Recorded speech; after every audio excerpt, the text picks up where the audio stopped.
কবরে যদি সম্মানিত হতে চান দুনিয়ায় সালাম দেওয়ার অভ্যাস করেন।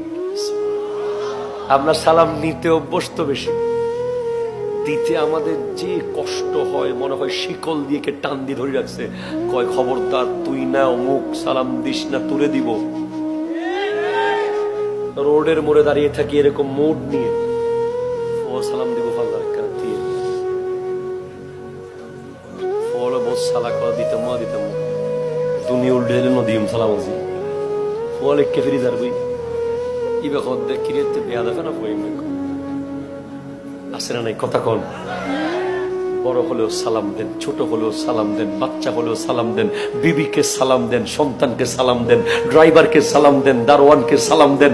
যত সালাম দিবেন সম্মান আল্লাহ বাড়াবে, যত সালাম দিবেন সম্মান আল্লাহ বাড়াবে। সালাম দিতে দিতে এমন হবে আপনি আল্লাহর খুব কাছে চলে যাবেন।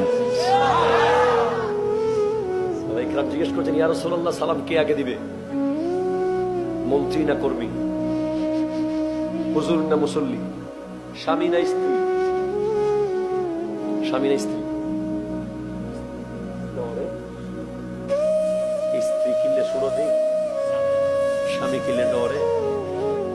অনেক স্বামী তো আছে বউয়ের ডরে সালাম দিতে হবে, কই বাজে গেলে কি করে আল্লাহ জানে।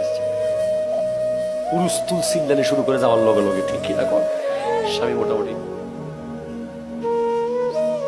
এরকম বহু স্ত্রী আছে না স্বামীর যথেষ্ট কন্ট্রোলে রাখছে, আল্লাহ তাদেরকে হেদায়েত দান করুন। সালাম কেউ আগে দেবে না, যে আল্লাহর কাছে সে আগে সালাম দিয়ে দিবে। সুবহানাল্লাহ জোরে বলেন না, এটা আপনাকে কবরে শান্তি দিবে।